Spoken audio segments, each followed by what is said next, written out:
which is why we think so great of Washington, because Washington was offered to be king, offered to be emperor, offered to be in charge of everything for life. And he said, I'll do this president thing, and he did it twice, and he's like, I think it's time to go home. That is why people deify Washington, because he had absolute power at his fingertips, and rather than use it, he said, I'm just gonna go home and farm and hang out with my wife. I'm cool with that, right? That's one of the reasons why Washington is special in the minds of men. Not just because of the revolution, not just because he was president, not just because of the myths that we create, but that act alone, putting down power and going home, is uniquely American. And he's considered to be one of the greatest among us, right? Contrast that with FDR, 150 years later, who not only doesn't set down power, but he's elected 4 times. And we have to pass a law to say, no, we can't do that anymore, right? Impose whatever you want to say about Democrats and progressivism or whatever at that point, right? Trying to take power and make it permanent. He's also the guy who tried to pack the courts. We'll talk about that later too. But I love, whenever I can give each side a little something to argue about, it's good. You can't see me smiling right now. I really enjoy it. All right, moving on. What time is it? 8:50.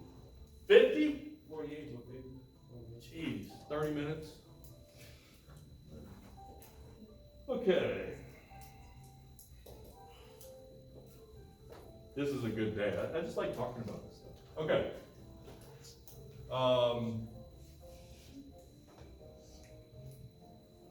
Let's erase this.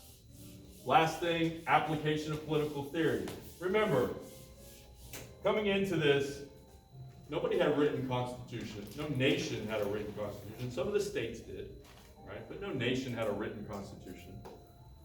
The ideas contained in the construction, ideas like federalism, or, let me just say, republicanism and ratification, limited government, and controlling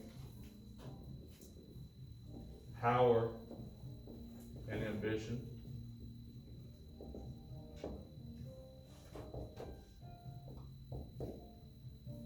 And then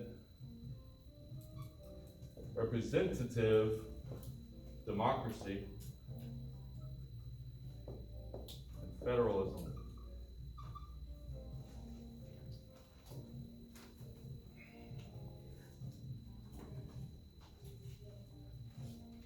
These are essentially new ideas. Well, none of them are new individually, right? So having a government or a decision-making process that's of the people or by the people, that's a concept been used at the local, state, territorial level before. Having something that needs to be ratified by the people, it's just a form of democracy, whether it's direct or indirect through some sort of elected representative. It's some form of democracy that's been tried. Having a limited government, hell, we tried that. The Articles of Confederation was limited, severely limited. Trying to control power and ambition, that's the Magna Carta, right? Controlling the power of the government. This isn't a new idea. It's been around before. Representative democracy and federalism, separating government into pieces, that's been tried before. But having all of these combined into one government, which was meant to govern this expansive piece of property, which would later be, from coast to coast, that had never been done. And nobody really knew if it would work. There was no examples throughout history. Remember what Madison did? He went and he looked for all the best. What worked and what didn't. Let's keep the good and get rid of the bad. And some of the bad was related to democracy, or the ability of leaders in a strong central government to overcome their boundaries and constraints and become more powerful, like emperors of Rome become Caesars, right? Or leaders, the first citizens, and they just grow until from a senate to an elect group of 4 or 3 or 2 people who govern down to 1 over time. or direct democracy where the majority tyrannizes the minority. That always seems to happen. Or a government that seems to run out of control. Federal government, or the French, great example, right? Monarchy, Louis the 14th. Was that the sun god, or the sun emperor? You guys remember this? Any history buffs? The one who was emperor for like 85 years or something like that? A long time. Absolute power. Marie Antoinette, let them eat cake. They're starving. Give them cake. I don't get it. What's the deal? Like, that stuff's terrible. Madison puts all these things together in one form, and then really, through compromise and product, republicanism being of the people and ratification being by the people. Again, Constitution was not put in place by these guys at Constitution Hall. They wrote a document. They gave it to the people and said, if this is your desire, we'll do it. It'll be limited. It's more powerful, but it'll still be limited. The Constitution specifically constrains government. That's the purpose there. It controls power and ambition by restricting those things, by separation of powers. The executive has a singular function. They don't write the laws and execute the laws and decide the fake justice for those who violated the laws. They don't do that. Right? And one way to control power and ambition is by setting those branches against each other. Have them share some powers, right? So they're always fighting over something. I think I've probably mentioned this before. The idea of pluralism is caught up all over the place. Madison said this is the great secret, right? This is the great idea.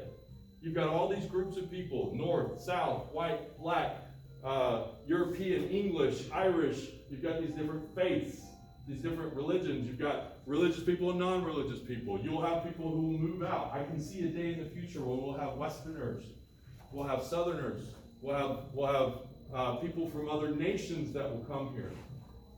We have bankers, we have farmers, we have ship builders and mariners and fishermen. We have military men. We have the rich, the elite. We'll have the poor. All of these ideas, these factions which form, we'll set them against one another to engage through republicanism, through the branches of those who get elected, and through the elections themselves. And as they fight one another in order to come together to form majority coalitions, to find agreement to do something, they will temper the worst ideas among them, right? They won't be so extreme. They'll become more moderate if they ever hope to achieve anything. And if they fail to do that, they'll never be so powerful as that they can take over the whole of government. There will never be a leader so charismatic that he can control everything. There'll never be a faction so large or so charismatic that it can control everything. There's an absolute protection. There's double or even triple protection, right? Within government and between. You follow what I'm saying? The implication here is that the very design and theory of it is that government will do very little. That there are great barriers. There are great constraints. That government is not meant to act efficiently and effectively. And those who would use it in such a way will not have the ability to do it. Why? Because the preservation of your freedom and your liberty, which is inherent, given to you by God, cannot be taken away, should not be taken away. The government's job is to protect it. The best way to protect it is don't give the government the power to take it. How do you do that? Don't give the government the ability to unify. Don't give the people the ability to unify. Have elections every 2 years for the House, every 4 years for the President, every 6 years for the Senate. But not all the Senate, just a third of the Senate. Have the President nominate to the court, but make the Senate approve it. Only let the House write bills that raise taxes, right? Make the President, who's not a military man, in charge of the military. Give the states their rights. Let them decide who votes. Let them make rules about their own government, their own regulation of their own society. And let the states fight with each other. And at each of the states, let's do all this again. Let's have separation of powers and federalism and local and state government, local city and county, including and the state level governments, where we effectively repeat and reflect all the same concepts. And all of this conflict and fighting keeps the people busy, keeps them moderating, so no one gets crazy, and we don't kill each other. Nobody kills each other. This is how we have bloodless revolution. You avoid it by constantly engaging in conflict. And then the desire, the hope, the theory is you'll come to agreement. And that's the great beauty of American politics and the political process. And that process preserves and protects your freedom and liberty. And hopefully, government can never get so large as to infringe on those things. You follow what I'm saying? This is the genius. That's why when, a bunch of rich white guys got together and wrote up a system to keep them all rich and in power. Actually, it's the opposite. They wrote up a system that gave them the least ability to actually enforce anything or do anything. It's very frustrating to be at the top of government in the United States. Very difficult. You see what you want to do, and you just can't get everybody to do it because they all feel the same pressure. They all represent somebody. They all have responsibilities to their elected constituency, to their constituency that elected them, or to their department that they oversee or they manage or they're the director of, or to the law itself if you're a Supreme Court justice, right? On the same page? This is why I've said before, my faith is not in Trump or Biden or Clinton or Bush or Obama or whoever. It's in the Constitution, because those guys come and go. They have and they will. The Constitution is persistent. And you know what, if we don't like it, you know what else the framers gave us? They gave us an amendment process. We can change it. But that too is difficult. Not easy. Requires agreement. Requires debate. Requires discussion. Multi-steps and multi-levels. All right? Lots of things to take away here, but government's not supposed to be effective in that sense.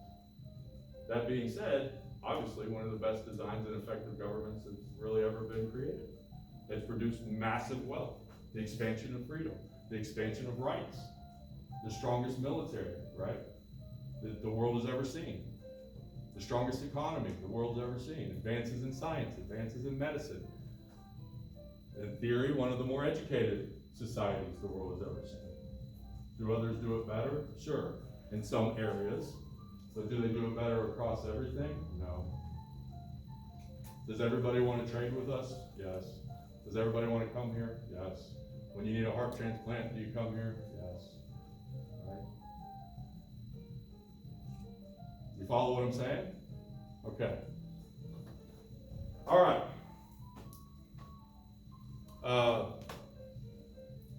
I don't know if problem's the right word there, but the Constitution is a response to the problems of the Articles of Confederation. The Constitution is a product of compromise, and it is an application of political theory. None of this has been tried before. Covered those things. Any questions? Good. It's really important to me that you have a strong foundation in understanding the basic idea behind what's happening. Okay. Okay.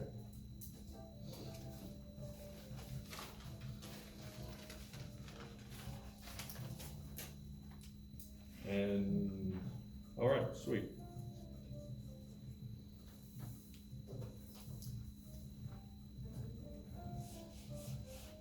Well, somebody asked me questions. I can talk about something for a second while I erase this.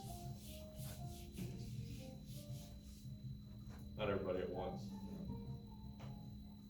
Nothing?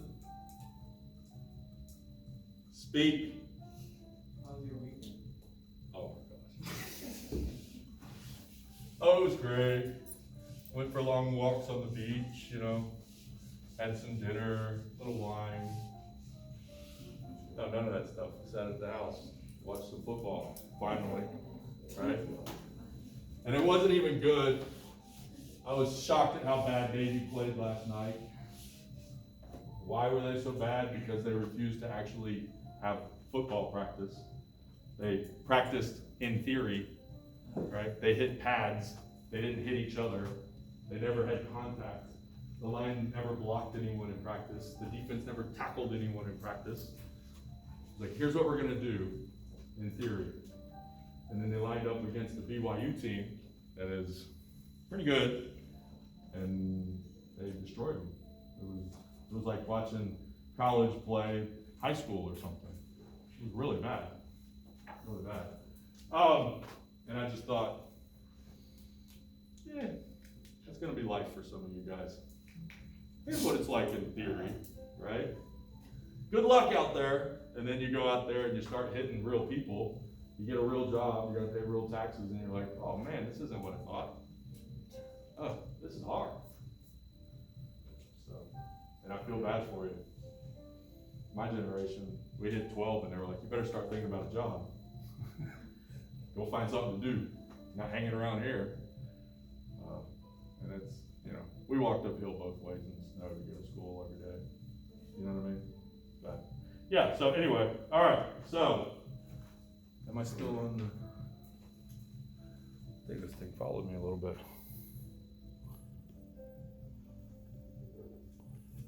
Let's do that. All right, a little bit of structure. Try to do some federalism here. So you have the Constitution, which is the supreme law of the land. It creates a federal government. Beneath the federal government are states, which it engages with, right?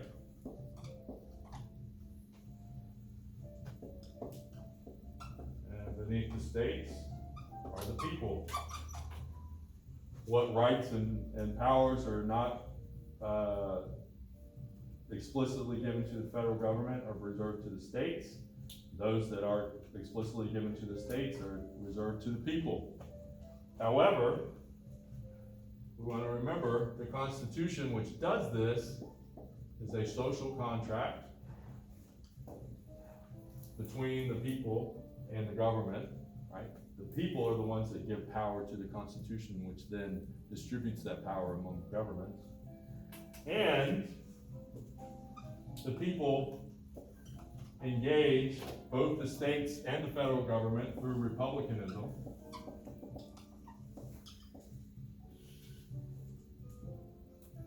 And the federal government engages with foreign powers, right? Not the people, not the states, the federal government only engages with foreign powers. So you have a shared, system, a distribution of rights and freedoms and privileges and powers. The people engage at all levels, the people giving power to the Constitution that distributes those things. The people are at the base. They're the start for everything. The people are sovereign. Don't forget that. When people are opposing government, they're opposing the growth of government, they're opposing taxes, they're opposing school choice, or not school choice, but they're opposing schools, or they're opposing vaccines, or they're opposing whatever. That's essentially what they're doing. They're trying to preserve that power that they have. They're saying, no, you've gone too far. And government will say, well, actually, you haven't gone far enough. Right? So, what do I have here? Oh, we never talked about it. I mentioned this, but I didn't talk about it. Amending, I guess I'm just gonna go give you some random stuff here. Amending the Constitution. There's two ways. Well, there's four ways, but you can propose. You have to go through two steps, let's put it that way. And ratify. So first you propose an amendment and then you ratify that.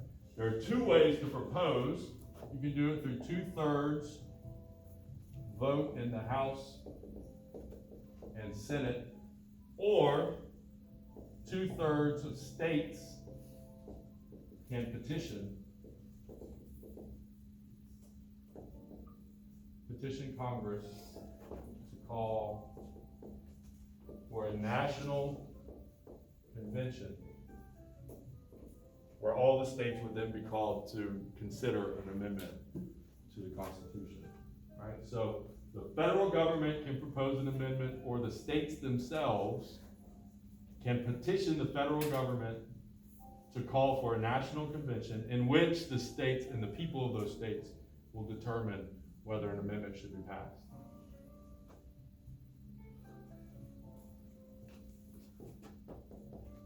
And then, in order to ratify, you can get 3/4 of the state legislatures to approve,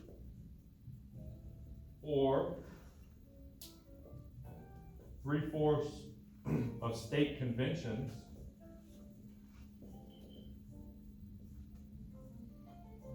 that are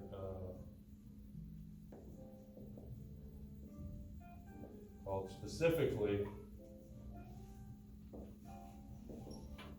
for that purpose. And you can get so the Congress can propose an amendment and then send it to the state legislatures for their ratification. That's one way, that's the easiest way, the fastest way.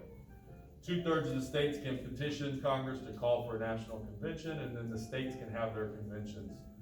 This is a more difficult way. If I remember correctly, let's call this A, B, C, and D. So you can go AC, AD, or BC, and BD. And I'm going to try to work off my memory here. This is the one that's been used overwhelmingly. This has been used once. No, my bad. This has been used once. The states petitioned Congress to call for a national convention, and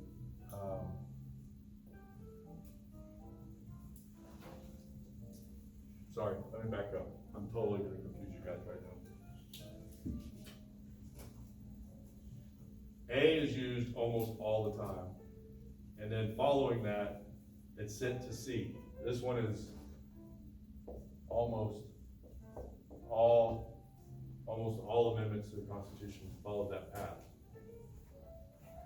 A to D is one time, and B to C and B to D have never been used.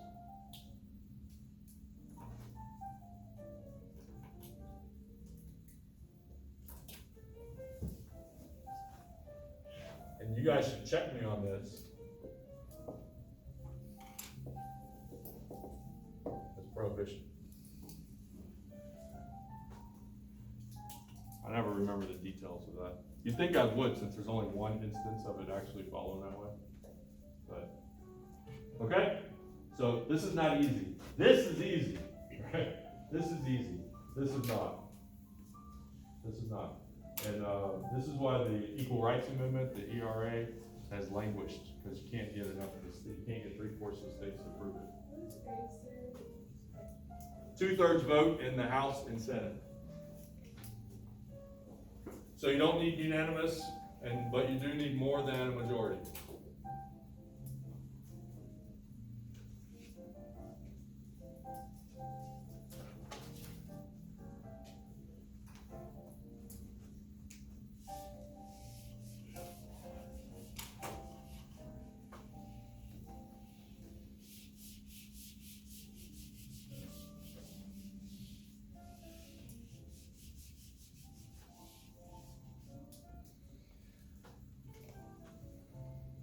Federalism, as a noun, is the federal government refers to the central part of a federal government, right? The national level. As an adjective, the federal government refers to an arrangement or a union of government with a dominant central government, lesser individual governments like cities, states, or nations even, that are distinct and where power is shared with each government, enforcing directly upon the people the laws and powers given to them, and where neither of the governments can alter the arrangement without the agreement of the other. Shared power, shared agreement, right? Separations, delegation, reservation, social contract, amendment, all of that. That'll be in chapter 3, federalism. Basic concept and definition there. Some dates or periods of types of federalism that you need to be familiar with. This is covered in the outline, so don't feel the need to write everything down. I'm putting it on the board so you know that it's important, and I want you to know it for the tests or for writing your paper's purposes. I don't want you to leave here and be like, I never heard of that, right? So, 1868, let's say up to 1868, you had state-centered federalism. From 1868 until roughly 1913, you have what's called dual federalism. From 1913 until roughly 1964, you have cooperative federalism. From 64 until 1980, you have a centralization effort, centralized federalism. From 80, well, here's where things get a little weird. From 1980 to 1985, you have what's called new federalism, which is really a return to state or dual in some sense, an attempt to do that. And then in 1995, the book says this, I tend to disagree, but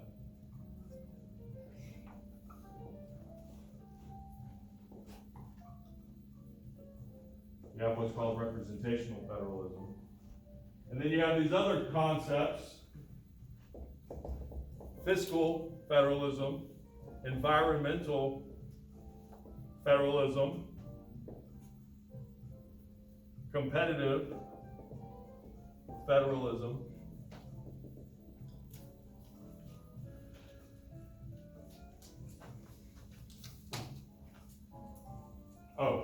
let's do that.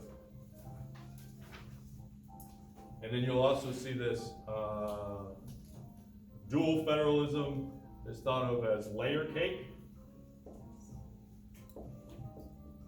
The cooperative federalism is marble cake.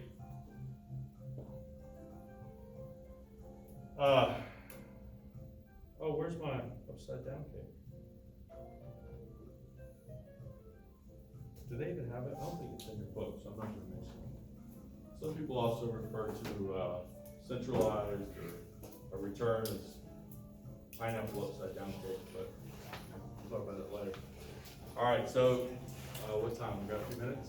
What time is it? It's 9:15? All right, so those are important.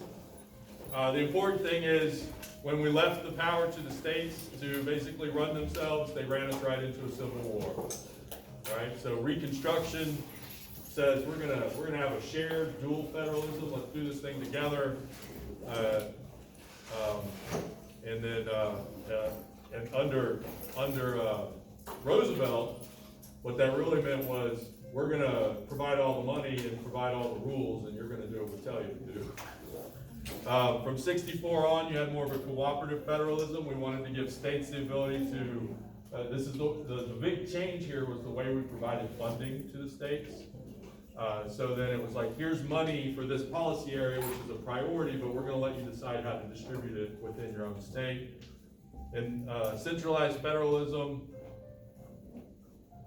a little less of that. New federalism was an attempt to go back to state-centered, where we let the states dictate how they spent. We instead gave block grants to the state instead of to a particular policy area or program, and said, you decide if you actually want to continue with these programs. But this is your share of the money. And then representational federalism says there's no principle of federalism applied. It's basically the result of elections.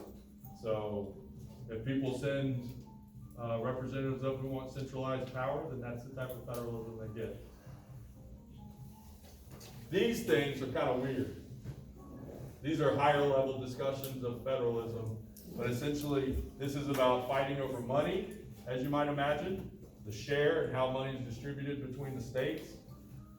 Environmental federalism has to do with environmental impacts, and that boundaries of states don't matter because air, water, resources cross boundaries, and so the power to regulate those things should cross those boundaries as well. And that means federalism then has more to do with policy than it does with any fake sort of state line or anything like that. Competitive federalism says states compete, like it's a marketplace of power. States who have better ideas, better policies, better programs are going to win a greater share of the resources and the money, right? Very, you might imagine that's very popular among conservatives or free market people in terms of reimagining federalism. But basic idea in the Constitution was the federal government does federal issues, state governments do state issues, and if it doesn't say it in the Constitution at those levels, then you can do what you want. All right? All right, if you have any questions, come see me. There's no quiz for today. There will be on Thursday, so be here, and I'll talk to you then. Y'all have a great week. Stay safe, stay healthy.